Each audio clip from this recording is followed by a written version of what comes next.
So welcome. Thank you. Ronnie. Wonderful to be. It's such a privilege to have you here today with us.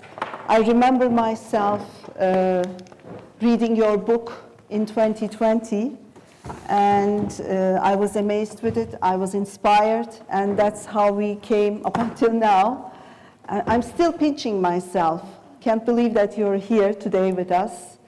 And we have a beautiful crowd here today to listen to you. And we are going to talk about impact leadership, and you're an impact leader. Throughout the world, capitalism and democracy are being challenged with great force. The world must change, but we cannot change it by throwing money to at old ideas that no longer work. We need a new path to a new world where inequality is shrinking, where natural resources are regenerated, and people can benefit from a shared prosperity. There is a will, there is a way, and now it's the time you act. You put it in your book. But how are we going to change the world? And what is the perception of doing business? Can changing the world and making profit go hand in hand? Wonderful, Şafak. And let me start by thanking you and our hosts from Turkey for this very warm welcome to the world's impact movement. You have here the leadership of the global movement, and we are delighted that your efforts over many years have led to our meeting today. I too pinch myself when I think of our first conversation and how quickly you have got this going. Now, many people think that changing the world is an impossible thing, but I have a different view. Because, Şafak, as you know, I started life my career as a venture capitalist at the age of 26 in 1972, when there was no venture capital industry, no tech world, and people thought entrepreneurship, why, that's an American phenomenon. It'll never catch on anywhere. And most people then thought, how can you expect to make money out of backing young entrepreneurs with no business experience who want to overtake the biggest companies in the world? Crazy. And from an investment point of view, and when we talk about Islamic finance today, it's a lesser problem than it was for venture capital to adapt finance to conform. How can you expect an investor to invest in a venture capital fund backing these crazy people, not get a return for up to 10 years, and have the possibility of losing all their money? It's not going to work, right? And of course, today, 40 years later, 50 years later, we're sitting here and we've seen the world change completely because of technology. What led me to believe that the world would change was that I was in the US when venture capital was just beginning to emerge. I was at Harvard Business School, and I could see that the new technologies required this different approach to investing. You couldn't expect to build a company with a revolutionary technology by funding it with bank finance or through investment in equity like a public company. You needed a new form of finance. And this is where I say that I have the same feeling about impact changing the world as I did about technology, entrepreneurship, and venture capital changing the world. And of course, there's a big similarity between the two, because impact is being driven today by young entrepreneurs who are investing in new business models that achieve risk, return, and impact. And some less young entrepreneurs who have proved that this works. So if you look at Tesla today. Sure, Elon Musk is crazy in many ways. However, Tesla was the first company that optimized risk, return, and impact to create a company worth $1 trillion at the time. It's come down, but nevertheless, very valuable company. It would not have got its first customers if it hadn't been for the environmental goal that it had. It wouldn't have attracted its first talent or its first investors. If you had gone to investors and said, will you invest in a new automobile company? Are we going to be better designed than the others, but it's the same engine? You would have raised nothing, okay? And what we can see happening before our eyes today, I mentioned it at our own meeting of the leadership today, is there are three forces changing the world. We are not changing the world against the trends. We are changing the world by supporting three major trends. The first, it was referred to many times in this morning's meeting, is a change of values. Values don't change completely, often, as much as they are doing today. 15 years ago, we started to see young people refusing to buy the products of certain companies because of the harm they create, or to work for them. Investors began to be aware that this had implications for the profitability of their investments. When I led the G8 task force with many people in the room who are part of the GLG leadership today and who were part of the G8 task force then, ESG was $13 trillion. Today it's over $40 trillion. Impact investment, zero. Nobody believed in measuring impact in those days. Today, $2.5 trillion, not billion, trillion dollars.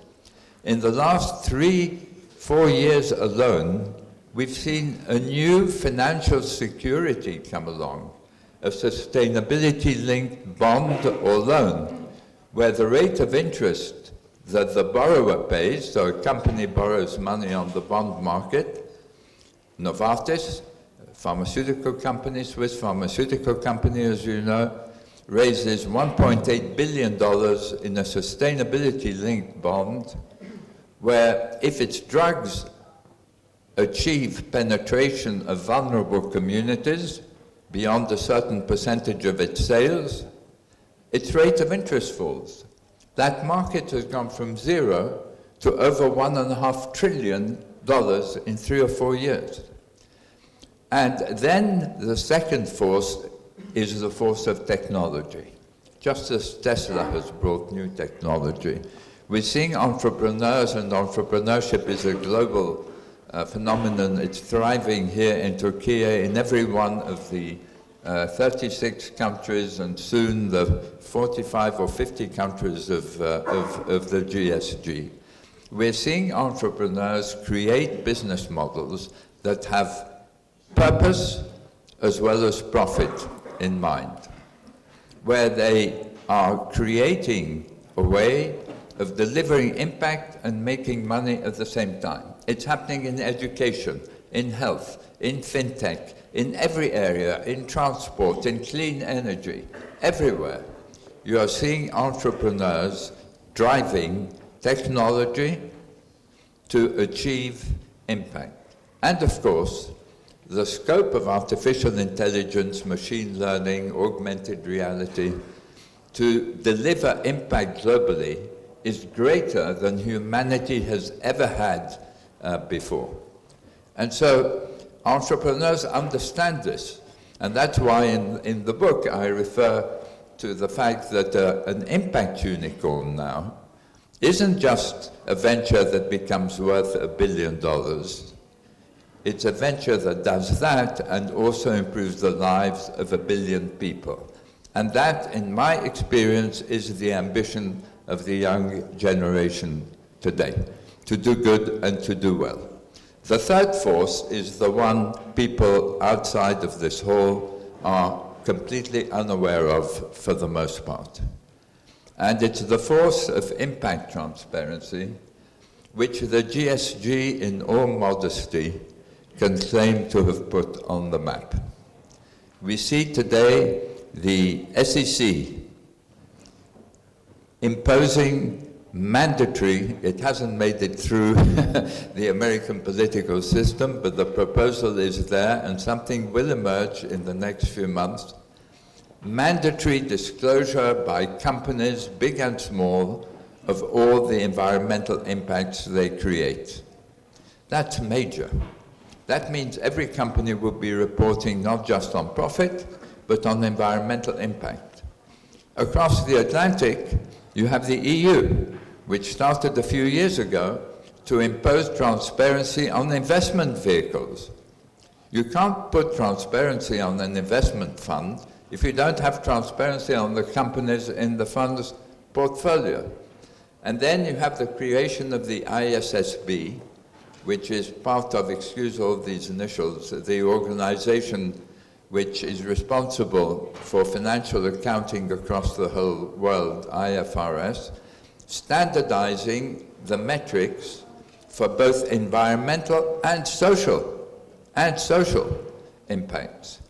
And the GSG took the opportunity 4 years ago to create, with Harvard Business School and the Impact Management Project, a huge initiative called the IWAI, the Impact Weighted Accounts Initiative. And if you want a revolutionary idea which is coming into being, how about saying, why don't we translate impact into money so that we can compare impacts with one another and with profit, bring them into financial analysis and therefore into the valuation of companies. After 3 years of analyzing thousands of companies and publishing their impacts, we got insights we had never had before, Şafak. We found that if you looked at the 3,000 companies whose environmental impacts we had measured in monetary terms, 450 created more damage than profit in a year. We've never had insights like this before. And I can go on about diversity.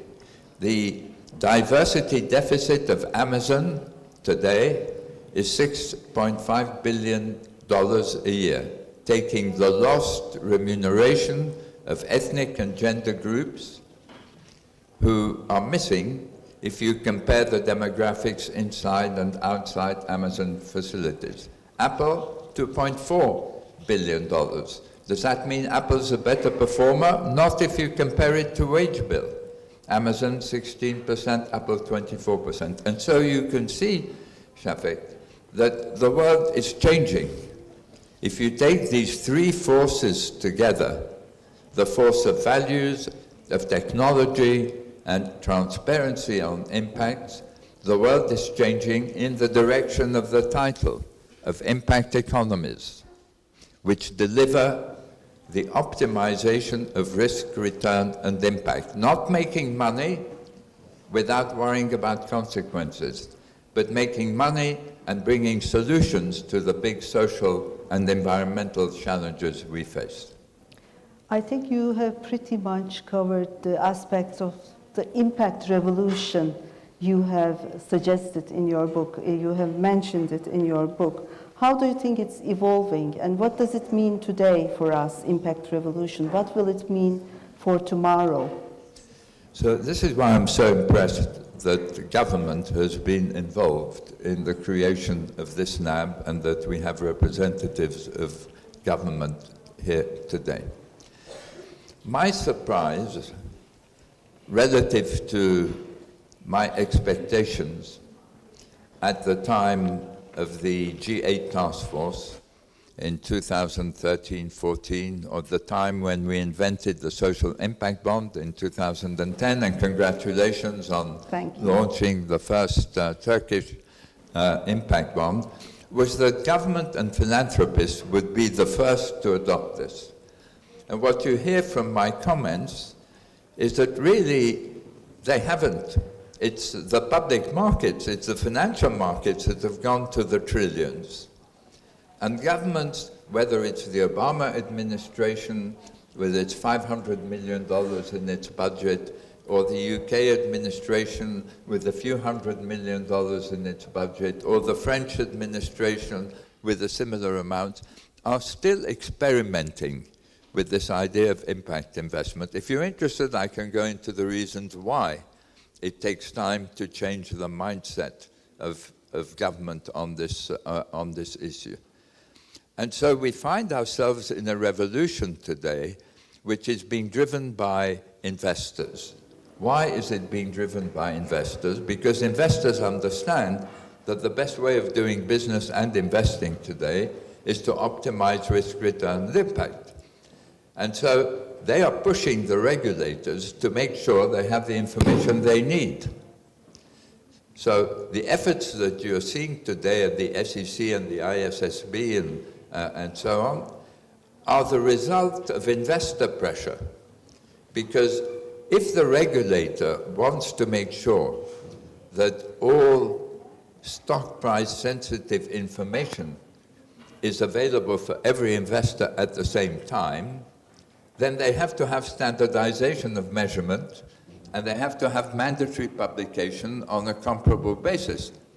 And so the investors are driving this revolution today. And governments are coming in, not at a policy level, although the Biden administration ran on environmental, but also at a regulatory level because of the pressure on regulators.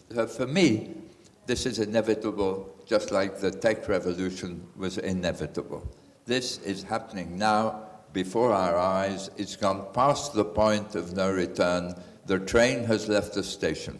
And the question now is, are you going to get ahead of, not of the train, but ahead of the curve? Are you going to be ahead of the game? Are you, as a company, going to take advantage of the opportunity this creates, or as an entrepreneur, or as an investor? Or like those who thought the tech revolution would only affect the computer industry, are you going to stand by while other people eat your lunch? Thank you for reflecting the zeitgeist of impact investing. That was my next question, but you have already covered it very beautifully. And when we talk about impact, it's also related to values, as you mentioned. And how do you think the values are changing? So what has perhaps been striking is that while my generation and the generation after connected with the environmental issue in a very distant way, this is a far-off thing, we don't need to worry about it. The young generation, which by its nature is more idealistic, more rebellious, and more concerned about the state of the planet it's going to inherit, the young generation led the way in the change, and they influenced their parents. All of you who have children today will be aware that their values are different from the values of my generation, you know? And it's happening because of the enormity of the challenges. And when you see 16-year-olds protest, like Greta, protesting against the inactivity of governments relative to the challenge, you understand that the fear of planet destruction, and for many, the realization that the social inequalities that are shaking the stability of governments across the world come from the way we do business and the way we invest. And so the values are changing because of necessity, Şafak. Yeah, true. Yes, and it takes visionary leadership to change the world, and you're an impact leader. It's transformational. And how would you define impact leadership? Can any of us become impact leaders, and how? So the first thing is, not every one of us feels They may say they want to be impact leaders, but feel they want to be impact leaders. And impact leadership involves having a deep understanding of what we've been talking about today. That you have to invest with values in mind. It has to be profit with purpose. Legislation is going to ensure that it happens. We will get incentives for companies that are delivering positive impacts, tax credits. Maybe somebody in New Zealand got a prize for suggesting, and we have a representative of the New Zealand NAB here, that you should use tax credits to reward companies that deliver positive impact. But we will also see taxation of harmful effects, carbon tax, sugar tax, already being talked about. So the arrival of impact transparency is going to change the way in which government operates.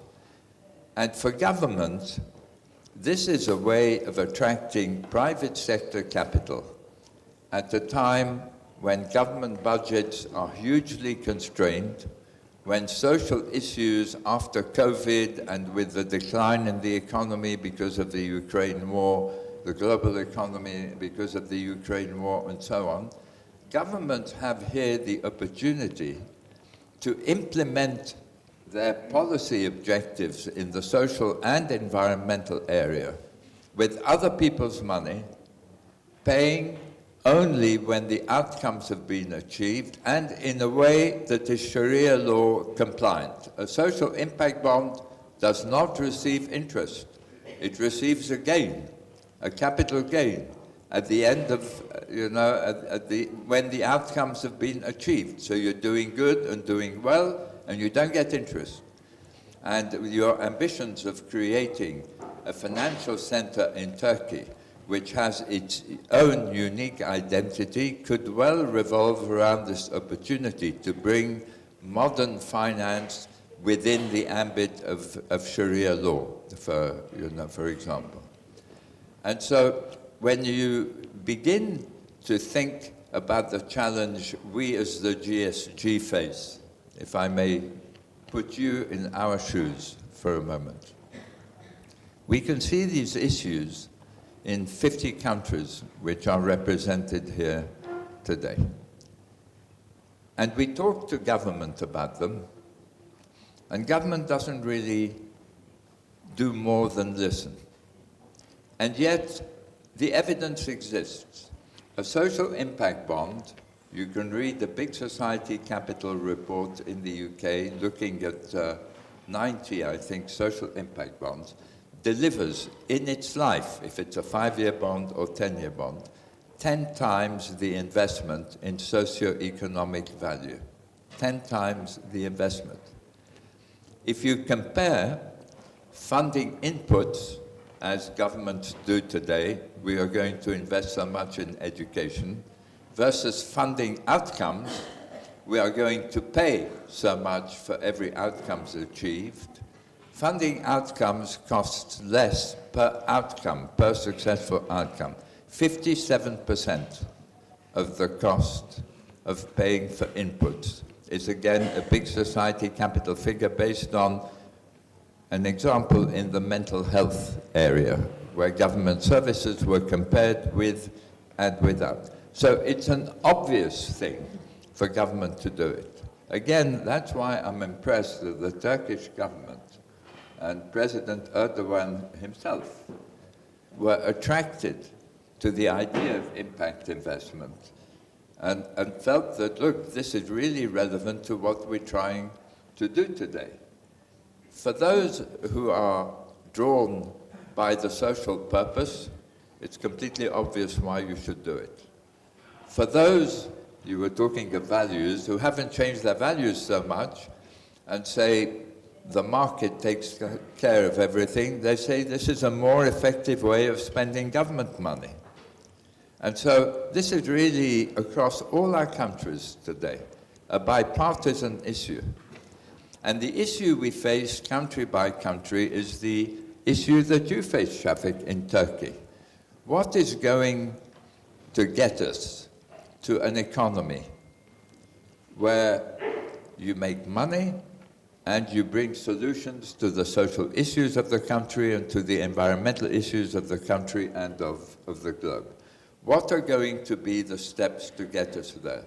And we at the GSG, and you are very well aware of it, have defined these steps. And the purpose of our meeting here is to define country by country the specific steps, because they change according to the countries. They're the same steps, but in different order, different priorities, and so on and so forth, to get us to impact economies.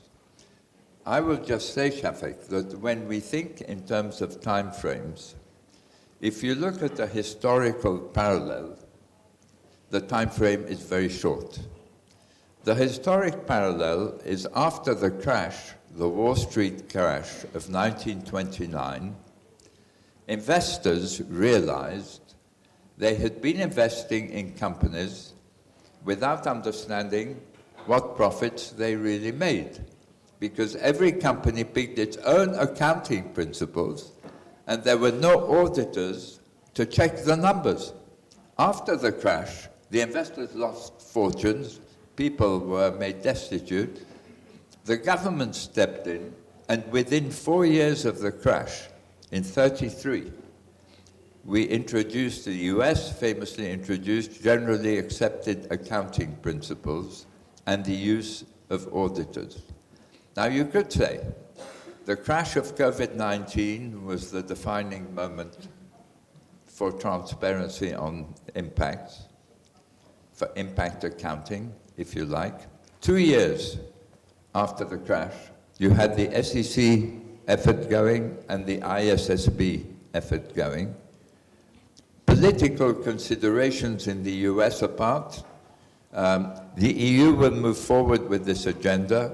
In my view, by 2025, that's nearly 3 years from now, we will see many countries introducing the publication of impact statements that show your revenues, your costs, and the 4 categories of impact that companies create. The impact from their operations on the environment, from their employment on people, and from their products and their supply chain on people and the environment. 3 years from now, in my view. In some countries, this will become mandatory, and it'll be the future. And the companies that haven't taken it on board and started to work on reducing their carbon emissions, improving their diversity, reducing the sugar content of their product, are going to be worse off. There'll be innovation that will surpass them, taxation and incentives that will make their lives more difficult. Yeah, you have set the vision very well, and we have been discussing the Turkish case since yesterday. And I wonder what your take is on Turkey's position being bridging the global north and global south. How do you position Turkey in your mind? And maybe it's worthwhile to talk about impact diplomacy as well, as we are talking about a country bridging different regions and positioned in the heart of the world.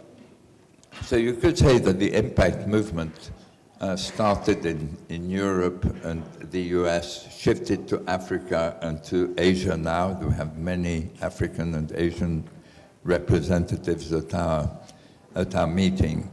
And it's now a global phenomenon. And every country has to find its own niche in that.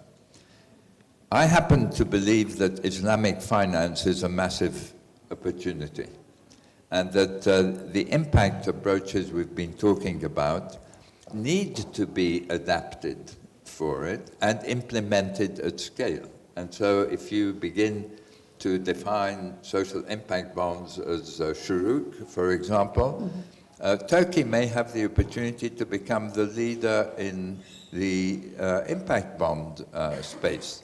Why? Because as Burak and I were chatting before, people don't understand how important religion is to the financial market in Turkey. if it's not Sharia law compliant, there are many people who won't participate in the market. So if you have latent demand for shuruk investments, which at the same time achieve a social good, then it's an ambition that Turkey, that Turkey could well have to become the leader of the Islamic world in this. It'll have competition from Indonesia, which is also present in the room, and from other Muslim countries, but Malaysia also in the room, and even in the Gulf and perhaps in other areas of the Middle East. But Turkey needs to identify its own objectives, but there's no doubt that there's a big potential in this area. Thank you so much for your insights. This was wonderful. We thank you for being with us here today and for sharing your thoughts and insights. Thank you so much. Thank you very much. Onward and upward.